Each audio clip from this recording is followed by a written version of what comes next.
warahmatullahi wabarakatuh. Waalaikumsalam warahmatullahi wabarakatuh. Baiklah, saya di sini akan menjelaskan tentang pembuatan RPM atau rencana pembelajaran mendalam. Di sini RPM itu Ibu Bapak sebenarnya sama saja dengan modul ajar, hanya beda nama, ya. Jadi pembelajaran mendalam itu bukanlah kurikulum baru. Itu hanya pendekatan dan kurikulum yang kita pakai di SD tentang kurikulum merdeka. Hanya bentuknya saja RPM itu agak dibedakan dengan modul ajar. Apa saja yang harus ada pada RPM Ibu Bapak, ya? Yang pertama, identifikasi sudah bisa semuanya, seperti nama sekolah, nama guru, kelas berapa, dan mata pelajarannya apa, ya. Terus kita harus menentukan dimensi profil lulusan. Kalau di modul ajar itu ada namanya dulu profil pelajar Pancasila. Ibu Bapak mungkin sudah tahu, sudah mengenal. Sekarang di RPM ada namanya profil lulusan. Profil lulusan ini kita cetak anaknya sampai tamat SD, ya. Jadi yang pertama ada keimanan dan ketakwaan kepada Tuhan Yang Maha Esa. Ini nanti ada di modul ajar atau di RPM yang harus ada, tapi harus disesuaikan dengan materi.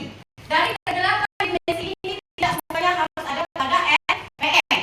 Bisa kita pilih 2 atau 3, tapi harus sesuai dengan materi. Apakah siswa diajak bernalar kritis, apakah siswa diajak berkreativitas atau menghasilkan karya, apakah kita menerapkan diskusi, metodenya, itu artinya berkolaborasi, ya. Sedangkan komunikasi itu pasti semuanya ada di RPM, ya. Yang berikutnya yang harus ada yaitu desain pembelajaran. Kalau desain ini modul ajar juga ada, Ibu Bapak sudah tahu. Yang pertama yaitu menentukan tujuan pembelajaran, tetapi harus sesuai dengan CP terbaru. Tidak boleh kita keluar dari CP atau capaian pembelajaran. Yang selanjutnya menentukan kerangka. Di sini bedanya Bapak Ibu. Di RPM ada kerangka pembelajaran. Yang pertama praktik pedagogis. Praktik pedagogis ini apa? Kalau Bapak Ibu kan kita belum terlalu tahu, ya. Jadi di praktik pedagogis kita menentukan strategi apa yang harus kita pakai pada RPM, model apa dan metode apa yang akan digunakan. Itu ditulis. Nanti saya bukakan satu contoh RPM. Terus kemitraan pembelajaran ini tidak mesti ada di RPM. Tapi kalau kita bisa, contohnya kita tentang materi kesehatan, misalnya di kelas 5 Ibu Rina, kita mau tentang kesehatan, kita ambil mitranya dari Puskes, dari Pusku, itu bisa. Itu namanya kemitraan pembelajaran. Tetapi ini tidak harus ada. Ini istilahnya opsional. Bisa ada, bisa tidak. Terus lingkungan belajar. Nah, lingkungan belajar di sini yang utama pasti kelas, ruangan kelas. Terus ada juga nanti materi yang mengajak siswa keluar. Jadi di sana dituliskan lingkungan belajar kita, apakah kita mengajak siswa keluar seperti PDOK, itu dituliskan di RPM. Yang selanjutnya pemanfaatan digital.